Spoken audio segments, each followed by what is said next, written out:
jamono jii ne li di divorce maanaam tas ci sëy yi bëri na lool ci sa xalaat lan moo nekk cause bi ndax góor ñi la ci côté góor ñi la wala ci jigéen ñi. bon du ma ne ci côté góor ñi ne ci ñaar ñëpp la comme mu nekk ci góor yi comme mu nekk ci jigéen ñi parce que sëy souvent soo amee problème rek manque de communication la mooy indi problème yi ak lu dul dëgg laal ko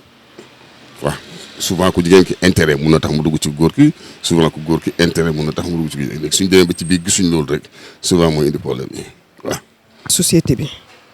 société dafa am ñu ko ëmb ñu ko jiitu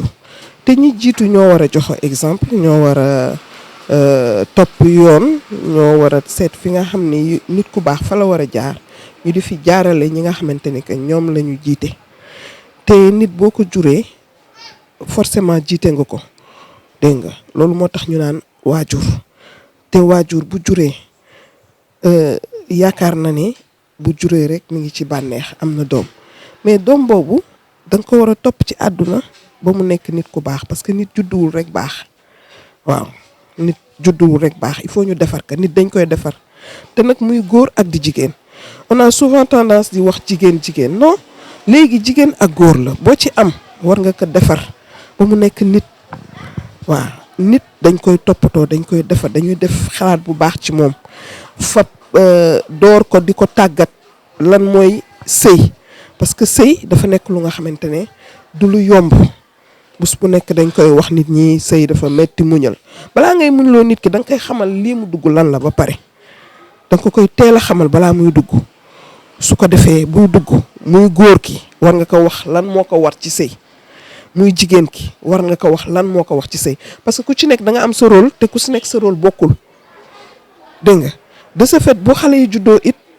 ñoom ñu xam nan la ñuy téyee doom waaw loolu bu amul rek déjà faux départ day am faux départ rek moo waral divorce yi waaw faux départ dafa am ci sëy salaamaaleykum sol robe de mariage yi defar xar yi joxe jus yi mu neex ngeen nekk def ñetti weer après problème yi commencé parce que dëkk dafa metti da ngay xool ñi nga bokkal ndey ak baay rek tout le temps y a des problèmes yaa ngi dégg bu fekkente ne parents yi amuñu taxawaay bu mat sëkk famille day tas moo tax soo seetloo famille yi sax ñoo tas léegi parce que kenn xàmmeetul bàjjan kenn xàmmeetul tante kenn xamatul nijaay parce que dañ la ko dul won te duñ la def benn complicité ak ñoom de ce fait ñoom itam dañuy beru côté bee yow it nga benn ndax bu njëkk ba bu daan dugg ci kër bàjjan nijaay tante da nga daan jur sa doom sax mu daw féete si bàjjanam wala mu féete ci tantam yaa ngi dégg mais yooyu amatul da ngay gis sa bàjjan wala sa tante chaque jour ñu présenté la kat doo ko mës a xàmmee parce que duñ leen wanale seen i cousine yéen entre cousine du ngeen xamante donc ci famille yi la famille yi ñoo tas te famille pour mu booloo dañ ko war di defar ci base bi waaw loolu moo waral daal tas daal dina yomb daal si dëkk bi d'après ni ma gisee nii tas dina yomb parce que kenn xamalul nit dara lu dul papa maman bon point am nga xaalis bi yaa ngi koy indi xamuloo fu ñu ko jëlee xamoo nuñ ko liggéeyee yooyu daal moom moo indi tas bi waaw parce que nit dina bëgg nit sax dugg ci kër fekk amul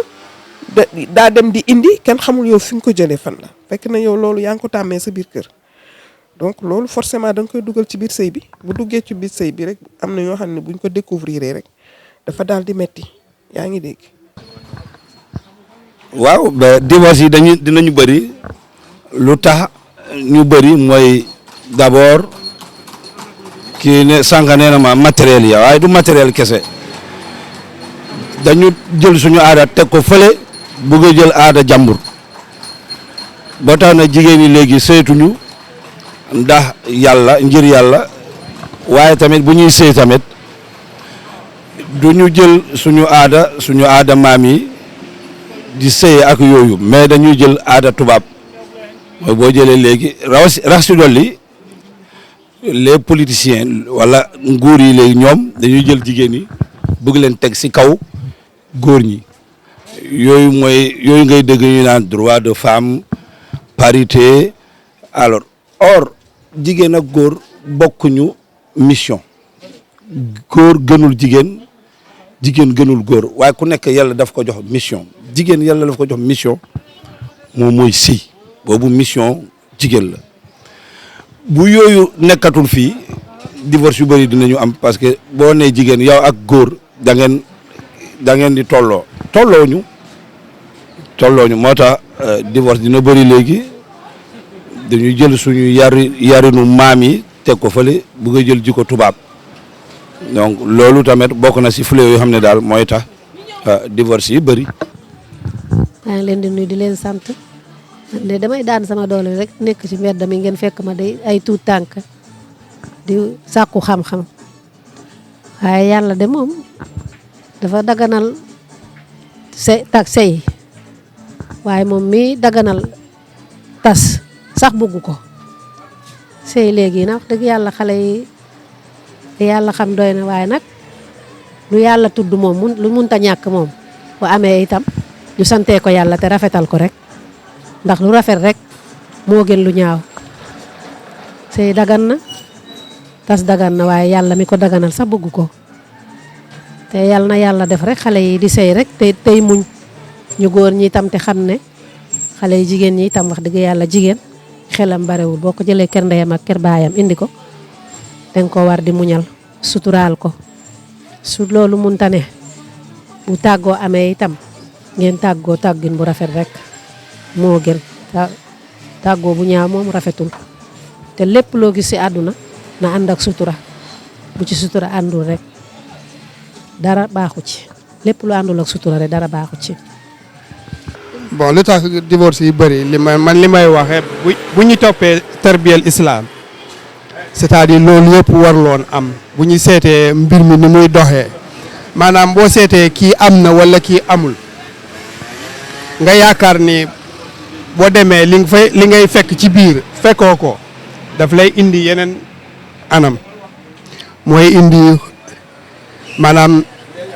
tas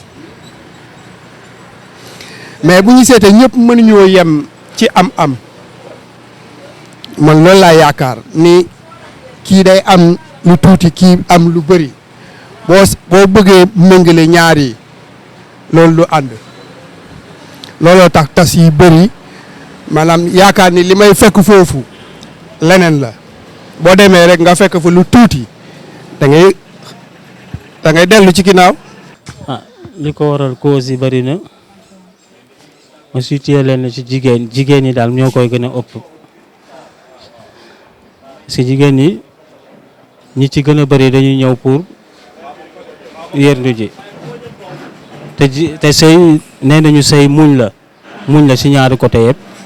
tey da ngay am suba doo am waaye góor bu amula tey nga woo ko muñalee lu mu am suba day def la tout pour ñëw indi la waaw mais boo ne tey dafa war a am toujours dara neexul àdduna dara neexul liggéey bi tamit nit ñi gis nañ ko ni muy demee tey da ngay liggéey suba doo liggéey góor gi tamit lu mu am war na njëkk a xalaat njabootam parce que moom moo yore seen responsabilité waaw ki nga takk jële ko si kër baayam indi ko sa kër lépp lu war yow la waaw yaa ko war a wodd yaa ko war a lekkal yaa ko war a solal waaw loolu bu ko amulee nag day indi coow mais boo góorgóorloo ba mu xam ne kii góorgóorlu na dina la muñal waaw lépp daal ci muñ la jigéen tamit boo ñëwee bul xool ne sama morom am na lii awuma ko am na loo xamante ne mën nga koo ñàkk am fii si sa jëkkër mais say doom yi bu ñu ñëwee di nga ko am parce que yàlla day fay muñ moo tax olof ne ku muñ day muñ. À votre avis, quelle est la cause des divorces fréquents que nous remarquons dans les sociétés? Moi, ce que j'ai remarqué, que le divorce, c'est d'abord, premièrement, il y a un manque de, comment dirais-je, de religion. Parce que s'il y avait la religion comme il faut, les gens vont par exemple, respecter la femme parce que dans l'islam, il a insisté de respecter la femme, comme la femme aussi, il doit respecter l'homme. Donc c'est ça qui fait aussi l'éducation aussi. On n'éduque plus nos enfants. Par exemple, tu vois que j'ai remarqué maintenant, La fille reste maintenant dehors jusqu'à 23h, jusqu'à minuit. On lui dit même pas tu étais où. Voilà, donc il commence à fréquenter des garçons tôt. Donc c'est comme ça. Quand il se marie, il a déjà fait des expériences. Donc il ne trouve plus ce qu'il avait, comment dirais-je, vécu avant. Et c'est ça qui fait que les gens ne se cohabitent plus entre eux. Aussi, et de même pour les garçons aussi. Et même chez nous au Maroc, c'est comme ça aussi. C'est ça, le manque de la religion, le manque d'éducation. Les parents n'éduquent plus les enfants. Ils se soucient plus des enfants. On ne demande plus qu'est-ce qu'ils font. On ne les suit pas, on ne les éduque pas. C'est ça le problème maintenant. C'est ça qui amène qu'il y a trop de divorces maintenant. ci loolu ban conseil ngay jox nit ñi pour à ce que tamit yenn yi wàññeeku parce que li ñuy gis ci ay divorce bëri na lool jamono ji ku sëyi rek doo fa def semaine wala benn weer bu mat. waaw c'est parce que problème bi ñaar ñi ko seq duñ ko waxtaanee dañuy dem kii ci xaritam lay dem kii ci xaritam dem te souvent ñu jox la yenn wax la ne su doon man lii laay def fekk du loolu donc problème bi il faut ñaar ñi ko seq toog waxtaan ci régler ko man du laa gis ko. booy ndax jàpp nga ne yéen ni ngeen doon sëyee ak xale yi léegi nu ñuy sëyee wax dëgg yàlla ndax benn la daal. waaw ah sëy bu njëkk ba ak sëy bu léegi bu wax dëgg yàlla lu mu wuute bare na barewut dëgg yàlla muñalante daal moom moo fi daal moo fi ne rek muñalante rek moo fi ne